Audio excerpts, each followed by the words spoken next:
분과 서로 인사하십시다. 웃으면서 삽시다.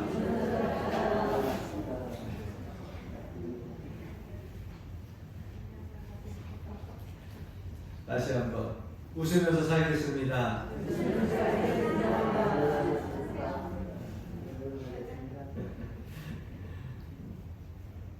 최근에 TV를 보다 보니까 북아메리카 쪽인지 유럽 쪽인지 한 마을에 도심지죠. 도심지에 주택가인데 돼지가 여러 마리가 도심지를 왔다 갔다 하는데 보니까 돼지 그 몸에 분뇨 묻은 것 이런 것들이 그대로 다 묻혀져 있어요. 이 도심가에 막 흩어져 있는 모습을 보고 어휴 저거 왜 저렇게 돌아다니나. 주변에서 기자들이 막 인터뷰를 합니다. 인터뷰를 하는데 저 돼지들 저거 어떡하냐고 막 여행객들이 와가지고서 저 돼지들 어떡하냐고.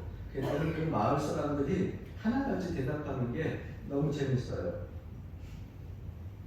저 돼지들이 저렇게 주택 도심가들을 돌아다니다가 저녁만 되면 다 자기네 집으로 돌아간대요.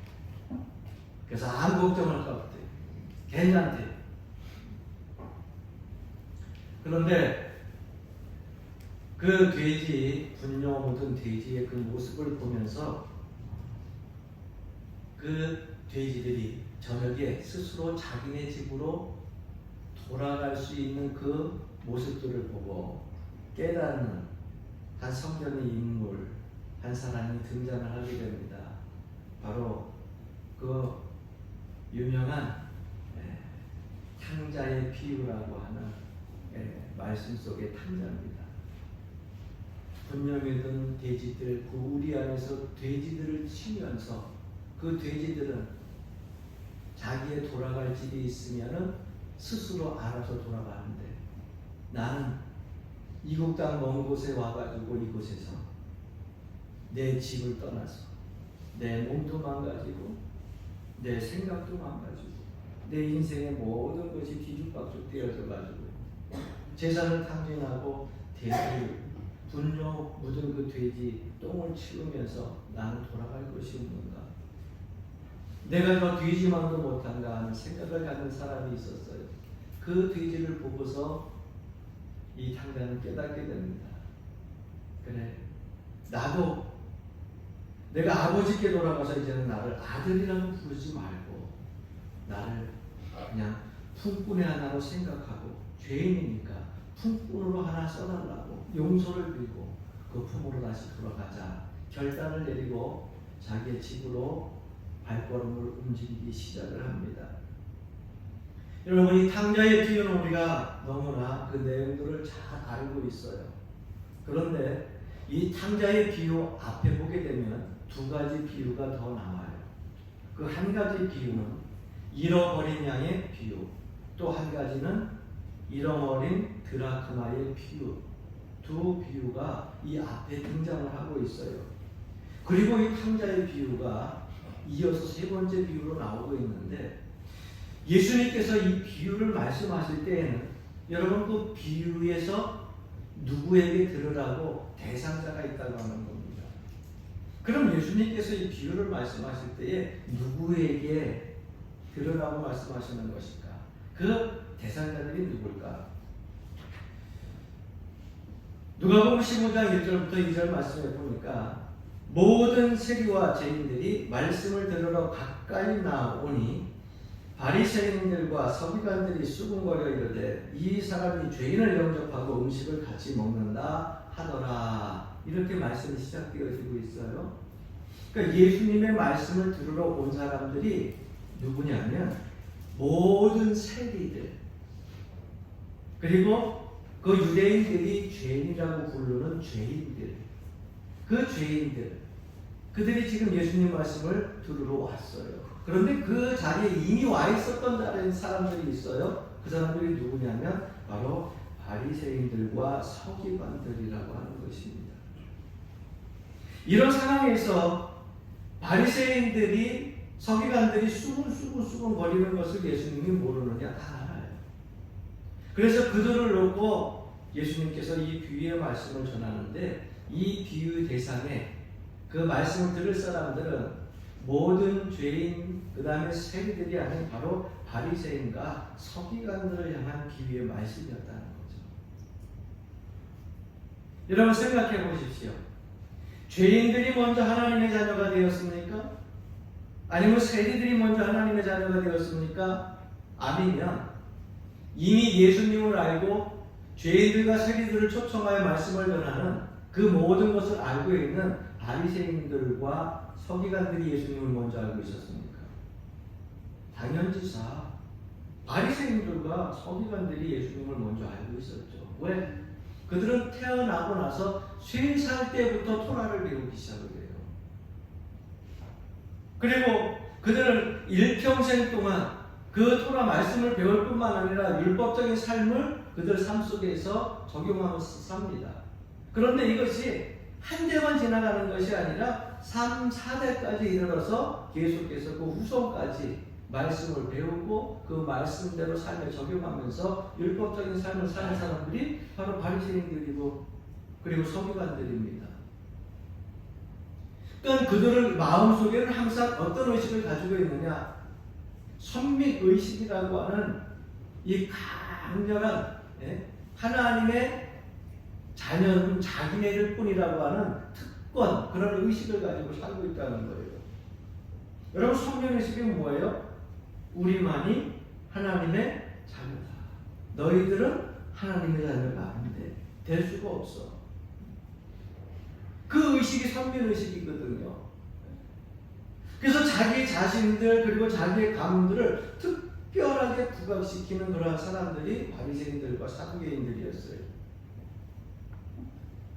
유대인들은 이 선민의식이 강합니다. 예수님의 제자였던 수제자 베드로도 역시 이 선민의식이 되게 강해가지고 나중에 고넬료 만나는 그 삶 속에서 여러분 주님께서 환상을 보여줘가지고서 이게 하나님의 은혜가 우리 유대인에게만 미치는 것이 아니라 이방인에게도 비치기 시작을 하고 이방인에게도 하나님의 사랑이 있고 이방인에게도 하나님의 은혜가 있고 구원이 있구나라고 하는 것을 나중에 성령의 은혜로 깨닫게 되지 않습니까?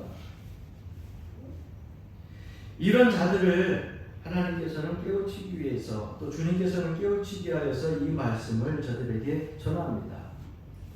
그러니까 이 비유의 대상은요, 오늘날 세상 밖에 있는 죄인들, 아직 하나님을 알지 못하는 자들이 아니에요. 이 비유의 대상은 이미 하나님을 영접하고 믿음으로 사는 모든 기독교인들, 우리들에게도 적용되어지는 비유의 말씀이라고 하는 거예요. 이른 양의 비유, 99마리가 우리에 있어요. 한 마리를 잃어버렸어요. 그런데 목자가 99마리 양은 우리에 냅두고 한 마리 양을 위해서 찾아놨습니다. 드라크마의 비유 보세요. 한 드라크마를 잃어버렸어요. 그런데 여러분, 드라크마 비유는 조금 다르죠. 뭐가 다릅니까? 잃어버린 드라크마는 주인이 찾지 않으면 다시금 돌아올 수 없는 존재예요. 주인이 찾아야만 주인에게 다시 돌아올 수 있는 존재예요. 주인이 찾지 않으면 잃어버린 그곳에 그대로 있게 되는 거예요. 그러나 탕자의 비유는 어떻습니까? 주님이 찾지 않으셔도, 아버지가 찾지 않아도 스스로 돌이켜서 돌아올 수 있는 것이 탕자의 비유 아니에요. 그럼 이 비유들이 의미하는 것이 뭐냐? 헨리 나우엔이라고 하는 제가 존경하는 학자가 있는데, 이분은 원래 네덜란드 출신이에요. 그래서 영성에 대한 책들을 많이 썼는데, 이분이 캐나다에 지체 장애자들 공동체를 만들어 가지고서 그곳에서 일평생 석학사였던 이 유명한 교수였던 이 사람이 그곳에 일평생 동안 헌신하게 됩니다. 그러면서 그곳에서 탕자의 귀함이라고 하는 책을 써가지고서 연극같이 만드는 거예요. 1막, 2막, 3막.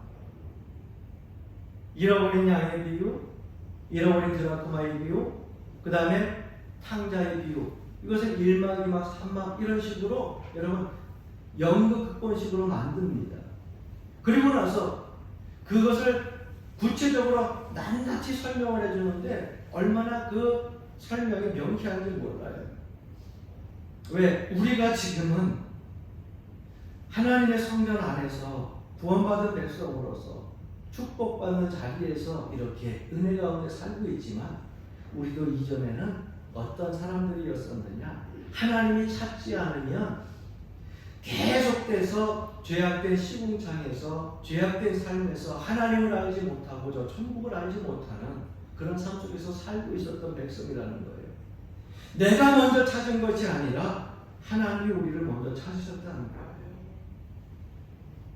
내가 스스로 교회에 나와가지고 하나님 앞에 먼저 회개하고 무릎 꿇은 것이 아니라 주의 성령께서 내 마음을 감동케 하시고 주변의 전도자를 통하여 가지고 하나님을 알게 하셔서 죄악 속에 있었던 죄인된 우리를 하나님께서 찾으셔서 우리를 하나님의 자녀 삼으셨다고 하는 것입니다. 그런데 축복받은 우리가 이 자리에서 하나님께 충성하고 헌신하면서 살아가야 되는데 그렇지 않았다는 거예요. 주님 전에 와가지고 말씀을 듣고 충성하고 그리고 구원받은 백성으로 살면서 우리의 마음속에 어느 순간에 처음 하나님을 만났던 그 시절 그때의 기쁨과 감격을 다 잃어버리고 살고 있다는 겁니다. 그 문제가 어디서 오는 것일까? 탕자의 비유를 통해 가지고 할린 나흘에는 그 내용을 구체적으로 밝히고 있습니다. 여러분 탕자의 비유에서 우리는 흔히 맏아들에 대해서는 신경을 안 써요. 돌아온 탕자 둘째 아들에 대해서만 신경을 써요. 아이고 아버지 재산을 뭘 그렇게 급하다고 젊었을 때 미리 나눠달라고 해가지고 그것을 가지고 가서 성공을 한다고 나가서 창기 얻어 불어가지고 탕제라고 돼지를 깎아가지고서 돼지똥이나 치우는 사람으로 그렇게 살아. 탕자가 내가 정신이 없고 철이 들들었어. 그러나 나중에 아버지께로 돌아오지. 우리는 둘째에 초점을 맞추지만은 주님 이 말씀 속에서는 둘째에만 맞춰진 것이 아니라 첫째에도 이 말씀이 맞춰져 있다는 거예요. 그 첫째는 누구냐? 바로 저와 여러분이 될 수 있다는 거예요. 왜? 우리는 하나님의 성전 안에서 하나님의 품 안에서 하나님의 집에서 믿음을 가지고 살고 있잖아요. 여러분들의 가정에서도 예배하고 또 여러분들 속해 모일 때마다 예배하고 찬송하고 하나님의 품 안에서 사랑 안에서 살고 있어요. 그러니까 멀리 떠나간 탕자라고 생각하면 안 됩니다. 문제는 뭐냐? 하나님 품 안에서 예배를 하는데 기쁨이 없어요. 하나님 은혜 가운데 사는데도 내 마음속에 즐거움이 없어요. 매 순간순간마다 내 마음속에 노함이 있고 분노가 있고 불평이 있다고 하는 사실이에요. 여러분 이 장남 탕자의 교회에서 장남으로 등장하는 이 맏아들은요 집안에서 나가본 적이 없어요. 늘 아버지와 더불어서 아버지가 하시는 그 모든 농산일이든 밭일이든 자기가 다 도맡아가지고서 합니다. 아버지가 이것이 뭐라 저것이 뭐라 물 줘라 하면 다 충성하면서 순종합니다. 그리고 무엇보다도 장남이라고 하는 그 책임의식 속에서 아버지와 함께 더불어서 그 집에서 가장 오랫동안 힘들고 어려운데도 그곳에서 삽니다. 떠나지 않고 살아요. 어떻게 보면 훌륭하고 모범적인 아들이죠. 어떻게 보면 믿음 안에서도 훌륭하고 모범적인 신앙이라고 이야기할 수 있어요. 교회가 건축을 할 때에도 물질적으로 힘들고 어려울 때에도 혹시나 부담될까봐 다 떠나도 그 장남은 떠나지 아니하고 그저 꿋꿋이 그 자리를 지키고 믿음으로 기도로 감당합니다. 교회가 4분열 5분열 되어져 가지고 서로 상처를 주고 아픔이 주어졌어도 떠나지 아니하고 끝까지 자기의 그 본제단을 지킵니다. 여러분 생각해 보십시오. 저는 여러분들을 볼 때마다 너무너무 죄송한 얘기지만은요 기특해. 너무너무 감사해요. 우리 교회가 몇 년 역사라고요? 106년이에요. 주보에 나와 있잖아요. 어마어마한 세월 속에 여러분 우리 교회는 고통이 없이, 어려움이 없이, 갈등이 없이, 격변기가 없이, 분열이 없이 온전하게 그렇게 100년 동안 평안하게 왔을까요? 여러분들 삶의 일상 속에 50년, 60년만 살아도 수많은 격변기들이 있었을 텐데 얼마나 많은 갈등과 어려움과 환난과 그리고 격변기가 있었겠습니까? 그러나 그럼에도 불구하고 끝까지 하나님의 성전에서, 몸담은 성전에서 여러분들께서 끝까지 기도하며 지켜주신 거 은혜로 감사하고 고맙게 생각해요. 자, 그런데 보십시오. 여러분들의 마음에 지금 기쁨이 있어요? 여러분들 마음에 즐거움이 있어요? 하나님의 성전에 들어올 때 기쁨이 있고, 예배 드릴 때 기쁨이 있고, 감격이 있고, 또 나가서 일주일 동안 주의 성전을 생각할 때마다 이 마음이 너무너무 심장이 쿵닥거려가지고서 사모하는 마음 때문에 어쩔 줄 모르라 하면서 이렇게 살아가고 있어요. 그러면 감사하고 다행인 거죠. 그런데 삶을 살다 보면은 적지 않은 많은 사람들이 그 기쁨보다는 노함을 가지고 살고, 즐거움과 감격보다는 불평과 원망과 좌절을 가지고 사는 모습들을 보게 됩니다. 왜 그러느냐? 중요한 것은요, 아버지의 마음을 모르기 때문에 그래요. 장남은 모든 것을 다 가진 사람이에요. 오늘 본문이 아버지의 말씀에도 보게 되면 내가 가진 모든 것이 다 누구의 것이라고? 다 네 것인데, 다 네 것인데 소 한 마리 잡았다고 화를 내느냐? 동생이 와가지고서 잔치를 벌이는데 화를 내느냐? 내 것이 다 네 것인데. 그런데 이 장남은요, 그래도 기쁘지 않았어요. 즐겁지가 않았어요. 이유가 뭘까요? 아버지의 마음. 여러분, 오늘 이 시간 여러분들이 하나님 말씀 듣다가 하나님의 마음을 여러분들이 좀 정확하게 알고 하나님을 기쁘시게 하게 되면 여러분들 잃었던 기쁨을 되찾게 될 줄로 믿습니다. 그래서 삶에서 즐거움을 찾고요, 활력을 찾고요, 기쁨을 되찾을 수 있게 주의 이름으로 간절히 축원합니다. 아침에 일찍 일어나가지고 아버지와 함께 식사를 하고 나서 이 장남은 들로 또 밭으로 일하러 나갑니다. 그런데 아버지는 아침 먹고 나서 나오자마자 대문 앞에서 먼저 쪽을 바라보면서 누군가를 기다려요. 아버지 날씨가 추우니까 들어가세요. 아니다. 혹시 오늘이라도 네 동생이 돌아올 줄 모르지 않냐? 그럼 저는 일 갈게요. 일 갔다가 왔는데 아버지는 그 다음에도 들어가지 아니하고 일이 끝나고 저녁에 장남이 들어오는데도 멀리 둘째 아들이 돌아올 것을 기다리면서 이제는 눈에 눈물이 글썽글썽이면서 기다리고 있습니다. 아니 아버지 하루 종일 여기 서 계셨어요. 병 걸려요. 들어가시라니까 왜 이곳에 서 계세요? 혹시 아냐? 내가 잠깐 들어가고 어디 나갔을 때 둘째 아들이 왔다가 그냥 갈지. 그렇다고 하면은 장남이 아버지의 모습을 봤다고 하면은 장남이 아버지의 마음을 통해서 무엇을 깨달았어야 됐을까요? 내가 밭일하고 농사하고 충성하고 집안일 것을 이거 다 중요해요. 그보다 중요한 것이 뭐예요? 아버지의 마음을 알았다면 아버지 내일부터는요 계세요. 내가 찾아갈게. 어느 나라에 가서 무엇을 먹고 살고 있는지 어떻게 살고 있는지 내가 전단지를 뿌리고 수소문을 해서라도 내가 찾아가지고서 내 동생 아버지 둘째 아들 아버지가 기다리는 그 마음을 전하고서 데리고 올게요. 아버지 그러니까 병나기 전에 그렇게 아침부터 저녁까지 밤에 이렇게 눈 뜨고 세우지 말고 추운 데 나가 기다리지 마세요. 이래야 정상이 아니겠어요. 그런데 큰아들에게 있어서는요 책임의식만 있었어요. 아버지가 아침부터 저녁까지 누구를 기다리는 줄 알면서도 거기에 관심이 없습니다. 대신 무엇하는 분명해요? 아버지와 관계만은 분명해요. 왜? 아버지 걱정을 해요. 일찍 들어가세요. 병 걸려요.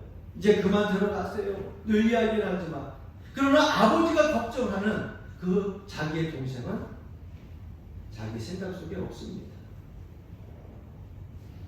여러분, 이것이 큰 아들이, 장남이 기쁨을 잃어버린 원인 중에 하나라는 거예요. 아버지의 마음을 모르면 여러분, 기쁨을 다시금 되찾을 수 없고 회복할 수가 없어요. 오늘 본문 말씀 속에서도 보니까는요, 다른 사람들이, 하인들이 와가지고 당신의 동생이 돌아왔다고 합니다. 웬 잔치를 벌였느냐? 당신의 동생이 돌아왔다고 이야기를 합니다. 그런데 당신의 동생이면 내 동생 아니에요. 내 함께 피를 나눈 그러한 정말 아끼는 동생 아니에요. 그런데 본문 속에서 당신의 동생이 왔다고 이야기를 하는데, 아버지에게 이 장남은 뭐라고 이야기하냐면 자기 동생이라고 이야기하지 아니하고 아버지의 아들이라고 고백을 합니다. 내가 있을 때는 잔치를 벌려가지고 내 벗들을 초청해가지고서 먹이신 적도 없건만, 아버지의 아들이 돌아왔을 때의 아버지의 아들이, 그 아버지 아들이 누구예요? 자기 친동생 아니에요. 아버지와 관계는 수직적으로 이어졌지만은요, 이 수평적으로는 전혀 생각하지 아니하는 이 장남, 그 마음의 기쁨이 들어오지 않았다는 거예요. 누가복음 15장 30절 말씀에 보면 아버지의 살림을 창녀들과 함께 삼켜버린 이 아들이 돌아오매 이를 위하여 살찐 송아지를 잡으셨나이다. 오히려 관심 갖는 것 둘째 떠나서 오히려 동생을 폄하하기까지 합니다. 그리고 나서 아버지에게 불평을 토하기 시작합니다.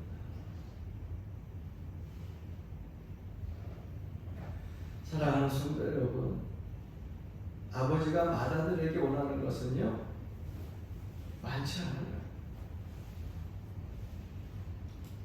그저 길을 잃어버린 양 한 마리 찾아오는 것, 함께 찾는 겁니다. 멀리 떠나갔던 그 둘째 아들 함께 찾는 거예요. 밭에 나가서 농산일 짓고 책임의식 갖고 한 일 한다고 하지만은 아버지의 마음을 모르고서 행하는 모든 것들은요, 아버지에게 기쁨을 줄 수 없기 때문에 함께 찾는 거예요. 그래서 하나님께서 우리에게 원하시는 것은 뭐냐? 여러분, 이 시대의 장남, 맞이가 바로 우리 아닙니까? 1년도 아니고 이제는 수십 년 동안 하나님을 믿는 믿음의 성도로서 살아오지 않았어요. 우리는 차남이 아니에요. 장남이에요. 맏아들이에요. 그렇다고 하면 하나님이 원하시는 그 기쁨이 어떤 기쁨인지 우리를 알아야 된다는 거예요. 마태복음 13장 44절 말씀해 보니까 천국은 마치 밭에 감추인 보화와 같으니 사람이 이를 발견한 후 숨겨두고 기뻐하며 돌아가서 자기의 소유를 다 팔아 그 밭을 사느니라 말씀하고 있습니다. 성경은 우리에게 말씀합니다. 한번 따라합시다. 항상 기뻐하라. 이는 그리스도께서 누구를 향하신? 우리를 향하신 하나님의 뜻입니다. 그런데 그 기쁨을 왜 잃었어요? 왜 분노하세요? 왜 불평하세요? 왜 원망하세요? 아버지의 마음을 모르고 아버지가 내 마음을 몰라준다고 왜 불평하고 원망합니까? 내 마음의 기쁨을 찾으려면요, 아버지의 마음을 기쁘시게 하면 돼요. 그 아버지의 마음은 오직 한 가지예요. 잃어버린 영혼을 찾는 겁니다. 할렐루야. 그래서 그 잃어버린 영혼을 찾을 때에 우리 마음이 풍성해지고 기쁨이 회복되어지고 우리의 삶의 활력이 넘치게 되는 거예요. 시편 4편 7절 말씀해 보니까 주께서 내 마음에 두신 기쁨은, 주님께서 내게 두신 기쁨은 그들의 곡식과 새 포도주가 풍성할 때보다 더하나이다. 세상적인 물질, 먹을 음식, 곡식들이 풍성한 것보다 하나님께서 내 마음에 두신 그 기쁨이 훨씬 더 크다고 시편의 기자는 고백하잖아요. 여러분, 세상에서 많은 물질을 버는 것, 나의 권력과 명예와 나의 모든 삶의 성공이, 우리의 삶 속에서 세상 사람들이 다 부러워하는 삶을 산다 할지라도 주님께서 내 마음에 기쁨을 두시지 아니하면 아무 소용이 없어요. 세상 사람들이 바라봐서 아무것도 없는 것 같지만 주님께서 내 마음에 기쁨을 주신다고 하면 모든 것을 다 가진 사람들, 다 세상 사람들이 다 부러워하는 사람들, 그들이 그 가지고 있는 그 기쁨보다 훨씬 더 큰 풍성한 기쁨을 가지고 살게 된다고 시편 기자는 고백하고 있는 겁니다.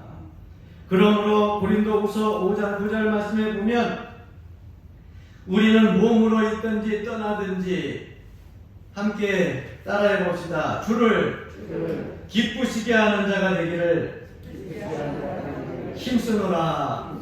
할렐루야. 여러분, 기쁨을 회복하고 싶으시죠? 그러면 주님을 기쁘시게 하는 그러한 자들이 되어야 된다고 말씀하고 있어요.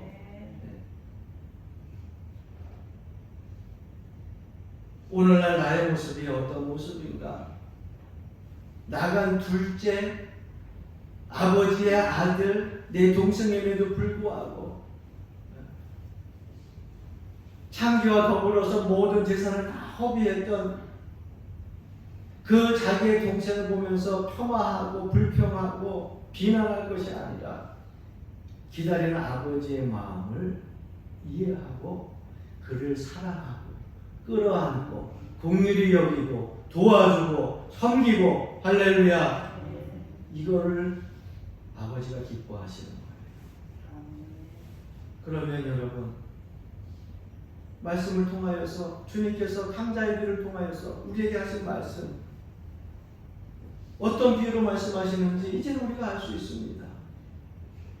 그저 안에서 우리가 히히해 호호하면서 우리끼리만 즐거워하는 것이 아니라 아직도 잃어버린 영혼들을 찾으시는 하나님의 그 마음, 안타까운 마음을 여러분들이 아시고, 여러분 속해 모임 때에도 여러분들 믿지 않는 영혼들을 위하여서 기도하는 시간을 가질 수 있기를 바랍니다. 가정에서도 여러분들의 일가 친척과 자녀들과 부모들, 하나님의 성전에 나오지 못하고 하나님의 은혜를 알지 못하는 자들을 위하여서 아버지의 마음을 생각하면서 긍휼히 여기며 기도해야 되는 시간을 가져야 될 줄로 믿습니다.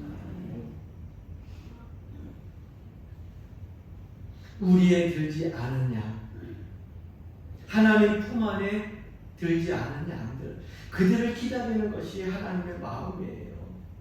그 마음을 알고 하나님을 기쁘시게 하려고 할 때 우리의 삶에도 풍성한 기쁨이 차고 넘치게 된다고 하는 것입니다. 요한복음 10장 16절 말씀 보니까 이 우리에 들지 아니한 다른 양들이 내게 있어 내가 인도하여야 할 터이니 그들도 내 음성을 듣고 한 무리가 되어 한 목자에게 있으리라. 여러분, 이게 하나님의 마음이에요.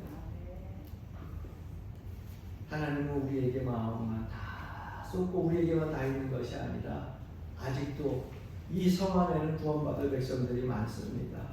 그 구원받을 백성들, 돌아오지 못하는 잃어버린 그런 하나님의 백성들, 그들이 돌아와서 한 우리 안에서 한 목자를 섬기기를 기대하고 기다리고 계신다는 거예요.